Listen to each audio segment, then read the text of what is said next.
What is happening, y'all? Cowboy here, and in this video I wanted to showcase my advanced build before I start New Game Plus and end up respecing into something else. I've had a lot of people curious about Advanced. I've had some people tell me that it's not viable. Advanced is completely viable. I beat the entire game with it, including the hidden boss. But either way, let's jump in and talk about the build. So to start, going over to the character stats, this is using the balance start, the quality start, but we have Vitality up at 30, Vigor at 20, Capacity up at 21, Motivity and Technique are left at base, and then Advance is currently at 39. Now, in terms of leveling this further, I'd suggest just continuing to put points into Advance until you stop seeing scaling. You could also continue to put more points into Vitality or Capacity if you want to have dual Legion arms or be able to carry heavier weapons or whatever the case is. But in general, to continue leveling this, I would mainly focus on Advance and Vitality to make yourself more viable. Now, jumping on into the gear. So these are the two main weapons that I found to be preferable for an advanced build. Both of these can achieve S-scaling advance, the Black Steel Cutter, as well as the Acidic Crystal Spear Blade. Just to talk about both of these briefly, the spear is just really nice as a quick weapon. You can attack and then quickly weave and get in hits, so I found this to be really preferable when fighting a lot of different bosses. Also, the Acidic enchant on it is very, very potent. When you put this on, you're able to just very, very quickly ramp up that status, get things into the stagger state very quick. All around solid weapon. The attack art on it is a little bit of a thrust, and I like the forward momentum on that. It's definitely not the strongest of various weapon arts, but the sheer momentum it puts out is quite devastating when you use it correctly. Moving on from there to the Black Steel Cutter, this weapon comes quite late in the game, but it's just very potent. It has a similar swing pattern to the Fulminous. Obviously, we're getting a lot of damage on this. We have the Guard Parry, which I didn't do too much of because the timing on that is separate from the Perfect Guard, so I found it difficult.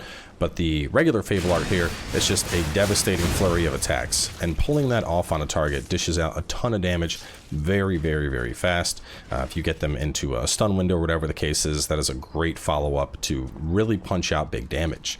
Now, real fast, one thing I want to touch on before we continue and start talking about the other stuff is actually going to be the breakdown of what we're getting when we're using these various elements. And we can go into the guide and take a look at these, so anytime you want a little reminder, they're right over here. But looking over at Electric Shock, both your character and monsters will take increased electric blitz and physical damage. Your character will receive continuous damage. Monsters will experience increased stagger damage, and that's the important thing. So Shock is really useful to use in this build, which we're going to get to, because of the amplified damage we're going to do, both physical and blitz, but more importantly, because of the stagger. Looking at Decay, it inflicts continuous acid damage, it increases destruction damage dealt to monsters. So using Decay is going to help to break weapons faster. And then lastly, going into Overheat, increases fire damage, and they receive continuous fire damage. In addition, monsters will experience slower natural HP recovery. So each of these elements has a different use that's going to be useful in different cases, and this is also why we have the Fulminous on. The Fulminous here to allow us to work electricity into the build.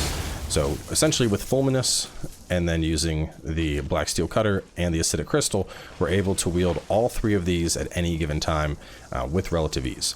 Now, obviously, you don't get Black Steel Cutter till quite late, and the Fulminous is actually, well, Fulminous we get fairly early. This is kind of mid-game, this is late-game. And until then, you're probably wondering what do we work with. Well, the Salamander Dagger, you get this pretty early on, and even though it's relatively weak, this thing can attack very fast. You're able to dodge in and out, very similar to the Spear. We have a nice dodge spin slash on it. It has that fire enchant, similar to how the Spear can do acid. We have a retreating slash on it, which can do some nice damage and get us out of the way. But this was my go-to as a fire weapon until I got the Black Steel handle. Now, as for working with electricity, I initially, of course, used the electric coil stick, but upon finding the circular electric saw, what I did was take the circular electric saw and put that on the electric coil stick. And the main reason for this being that the electrical saw is very powerful. This is one of the most powerful weapons I think available to an advanced build, but we need to get multiple hits with it to ramp it up. And if you look up in the top left corner, you'll see that there's a stacking buff. Currently it is up to 4, and that indicates that this thing is revved up. We're currently getting bonus damage out of it, and on top of that, when it's revved up all the way, we're able to get a boosted attack. So for example, if I do my Fable Art right now, you can see I'm just going to get that. Now, alternatively, if I ramp this up to 4 levels, let's let that health disappear. Let's see, big difference being able to execute that whole attack. The other thing is having this on with the electric coil, we still have the rush slam, which is a nice faster parry option, or not faster, excuse me, a faster stagger option if we can't execute this full combo, because that combo does require dedication. So having access to two highly offensive moves is super nice with this. And I think this is honestly one of the only combo weapons I use, but I found this to be very preferable to just the pure electric stick. Now going on over and talking about the Legion arms, let's we'll hop on over to here. Obviously, I mean, if you're watching a build video, there's going to be spoilers. My hub is all destroyed and stuff right now due to story events, but we're going to go on over here, take a look at the 3 big Legion arms for advance, and talk about our preferred choices, what we're using, and why. So to start, we get the Fulminous. This is going to be received fairly early in the game. And even though the Fulminous is going to scale with both Motivity and Advance, I found this to be very, very useful for an advanced build. Now, the main reason for that simply being that with our current weight threshold, I'm able to have on either this and this, or this and this. Because of how heavy that is, we're not going to be able to get both of these on at the same time, but usually you want a heavier option and a faster option, hence the combo of both the spear as well as the black steel cutter. But because this is my ideal setup, we have fire covered, we have acid covered, having access to the Fulminous is still going to give us that option to build up electric on the target, and then of course that will lead to faster staggers. So the Fulminous is a little bit tricky to use, but there's a couple nice perks about this against even some pretty large enemies. Getting off a full charge, the max level charge of this, will knock them down. So 1, 2. That big charge will usually, it'll pop enemies up into the air. And then when they're on the ground, you can start doing a follow-up charge. So that's going to pretty much guarantee you're going to apply the electric status onto them. It can be quite powerful, but it is a little bit situational to use because of the, the close proximity of the attack. Besides Fulminous, you'll also get access to the Flambeau pretty early. This one's pretty fun. It's just going to do a solid wall of flames that you continually burn. It took me a while to actually figure this one out for the final ability, which is the Flame Explosion attack. Basically, the way it works is if you have that final perk, while you're holding it down, eventually you'll be able to hit Y, and that will trigger an explosion. The explosion doesn't automatically go off, but I found the Flambeau to be super useful early on in the game and in the mid-game. When you're fighting a bunch of enemies, you can really just kind of walk backwards and slowly torch a bunch of enemies with this thing. It's going to put out excellent fire damage. On bosses, I think the effectiveness is lessened a bit because it's definitely going to be a bit slower, but especially against trash enemies, this is a fantastic tool to really put out some damage. And even if you're using against bosses, you can use it to just quickly get up that fire debuff and then go back to whatever else you were doing just to get some damage over time added into the fight. Lastly, for advanced builds, we have Pandemonium. Now, Pandemonium, initially I didn't play too much with this one, but towards the late end of the game, I did pull this out, and I found this to be very, very useful, mainly because of the fact that Pandemonium is a fire and forget. So we can toss that on out. Enemies are going to slowly walk towards us in that acid. It's going to deal continual damage. It's going to get the acid pop, and then when you level it up, you of course have the explosion on it, which can be quite devastating, as you'll see in just a second here. Very, very good at applying status, and what's really nice about this is it's just fire and forget. So, we've done over 2,000 damage just about at this point, and all we did was just look, toss it out. Obviously, you also have the ability to change the direction of the toss out, and so what's nice about this is in fights, I typically get like 2 toss outs of this, and essentially try to create like an X pattern on the target, so that way, if this is my target, I'm sitting there fighting it, the whole time I'm fighting it, it's sitting here walking in these pools of acid, and it's doing a lot of damage. The other thing that's really nice about Pandemonium is you can basically use it to cheese enemies. If I see an enemy that's far away and they're by a door, I'll charge it up, I'll do the long range throw of it, and then I can just kind of round the corner. I can round and wait. And sometimes enemies will just die slowly walking towards you while standing in that acid. So definitely don't sleep on Pandemonium. Very, very solid arm. As for the other stuff, as for amulets, Carrier's Amulet +1 felt necessary here just to be able to even get the weight to use all this stuff. As you can see, even with that, I'm at a 78% weight threshold. Because we're in the slightly heavy category, I think Patience Amulet is super useful here. That's going to help to offset the decreased stamina speed. We ended up getting Blue Guardianship, which is essentially is like Ring of Favor here. And then lastly, I was actually working with Iron Wall Amulet for quite a while, increasing the physical damage reduction rate. Just looking at the character info with this, as you can see, this gets me up to 51% physical, whereas without it, I am at 43%. So nice little sizable boost there. And as for some alternative amulets, one of the reasons our weight is so high is while I was playing, I was actually a really big fan of Conquering Amulet. Upon perfect guard, temporarily increase the damage inflicted by weapon attack. It's only going to be one follow-up attack, but it's quite potent. We're talking at about a 35% increase. So if I want to put that on, my weight is exactly high enough that, well, I needed one more point for this. But basically, I can use one of my heavier weapons, the Black Steel Cutter, and I can use Conquering Amulet at the same time. And so just to kind of showcase how this works, so a regular attack right now. Let's see, we're doing 440, right? And now we're going to get a perfect guard. Make it a little bit closer to him. And see 495.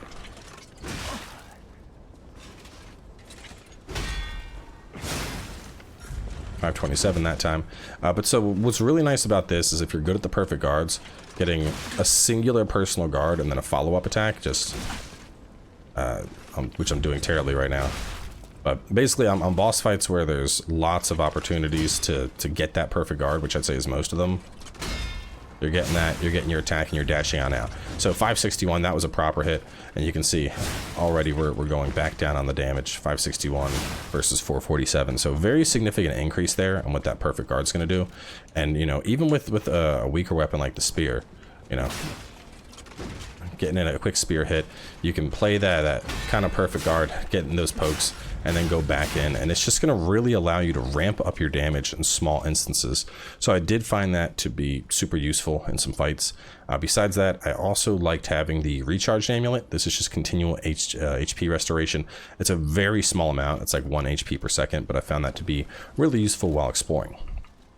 As for the defensive parts, honestly, there's not really a reason to not stack up as high as possible. So of course we have the F350 frame. Here you're going to use whatever Leda capacity you need for the time being, whether it's going to be corrosive fire or electric. For the cartridges, we have the Leda shot cartridge on, but I also have a break one if I'm going up against break enemies. And then for the liner, the fiber reinforced, which is just the highest slash damage liner available, as I found a majority of enemies that you were going to fight we're usually going to be doing slash damage. So with all that being said, let's jump on in. Obviously all the bosses are dead because I'm about to start New Game Plus, but since I'm going to respec, wanted to get this video out, so we're going to jump on over to we could go let's go Krat Central Station lobby. It's a good spot. We can fight some stuff off there, kind of give you an idea of how well this flows.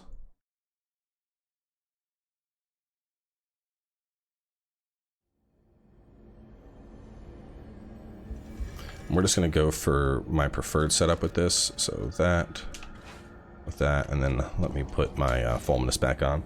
And honestly, what's really cool about this build, I think, is that you have the flexibility to really kind of switch things up just depending on the encounter. If you're fighting something that you need to be faster with, you have the spear. If you're fighting a bunch of trash, you have this. You still have the availability of electricity if you want to pull that in. And so the build does a really good job at kind of just handling whatever the game is going to throw at you.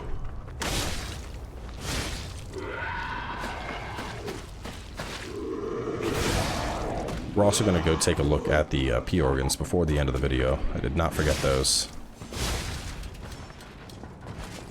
So against the big guy, we're going to try and we'll show what we can do with Fulminous here by getting that stun. Actually, let's get the dog out of the way first.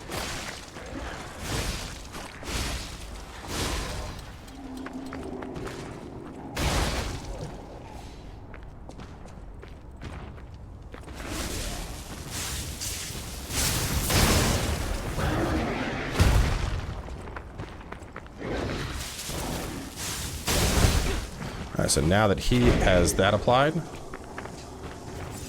we're going to work on getting a stun, try and get behind the guy.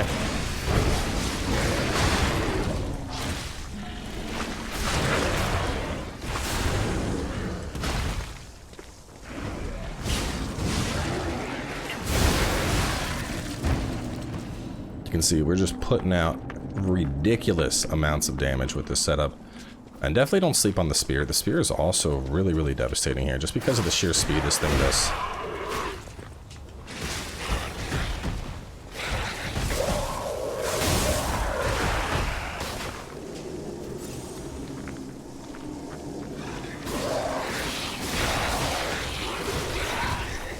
You can see that spear with the acid enchant really pushing out damage, and these enemies are actually they're easier to fight with fire. Not usually, because these are corrupted enemies or whatever they're called, so I don't generally fight them with acid.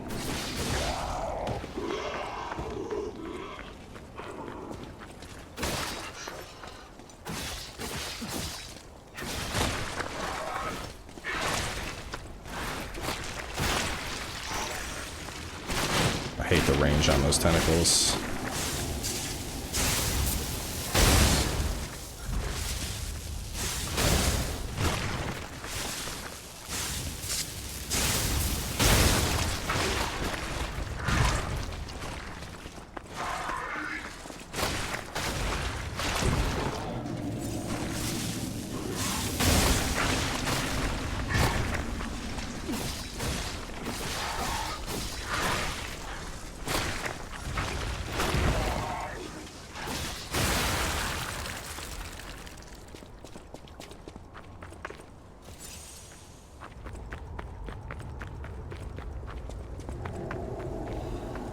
Typically against those guys would be using fire, but it's okay. We're just kind of running through and showing what we can do here.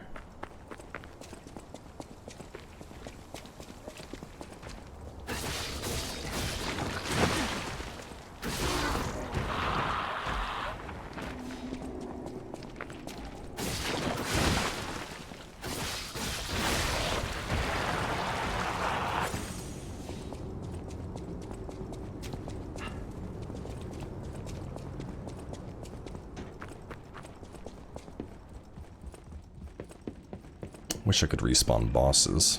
Be much better to show off. Let's hop back over to Hotel Krat though. We'll go on up and take a look at the P-Organ perks and what we took for this build. As for P-Organs, honestly, I think that's more preference than build dependent. I mean, yeah, there's going to be some influence there, like whether you want to go more for guard or perfect guard, or an emphasis on Fable Arts, whatever the case is going to be, but I don't think what you pick in the P-Organs is really all that dependent on your build. You know, there's not really a whole lot there that's like, oh, for an advanced build, you absolutely need to have this. But regardless, I will go through what I found that worked with my particular build. So to start, first thing I picked up was going to be Link Dodge. Link Dodge is just super useful, allowing you to get some space. Sometimes you can even space the Fury attacks. And then we went for increased pulse cells. Moving on from there, I picked up an amulet slot, and then I picked up more pulse cells. Unlocking phase 3, I increased pulse cell recovery, and then at that point, to get to phase 4, I actually jumped back and gave myself an extra Fable slot. Once we were in pulse 4, I picked up additional amulets, even more Fable slots, perfect guard causing stiffness, and then of course I picked up rising dodge for those few instances where you're pinned and you can't get up. To be honest, there wasn't really anything in phase 5 that I found to be all that useful. I did try the add legion arm slot because of course I saw that and I was like, oh, this is great. I can have, you know, my firearm and my lightning arm, but it's also going to increase your weight, which doesn't really make sense to me. You know, it's my arm. So I don't know. I mean, if you would have to definitely run just one weapon on to have access to the double legion arms, because each legion arm is you know, as you can see, the weight on them 7.9.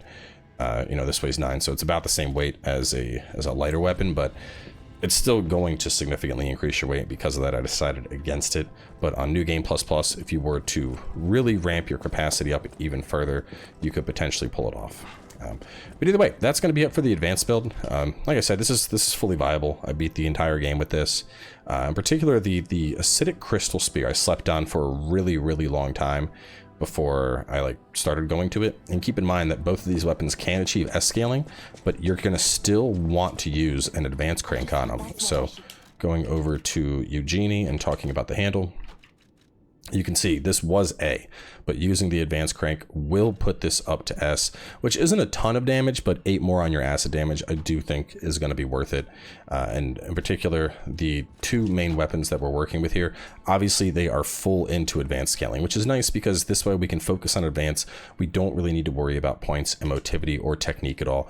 If you wanted to build specifically around the circular electric saw.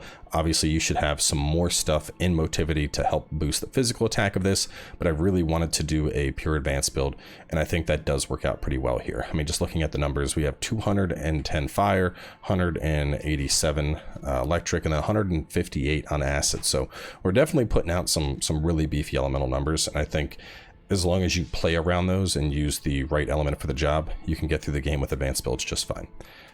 To start an advanced build out, the earliest weapon you're going to gain access to, of course, is going to be the electric coil stick.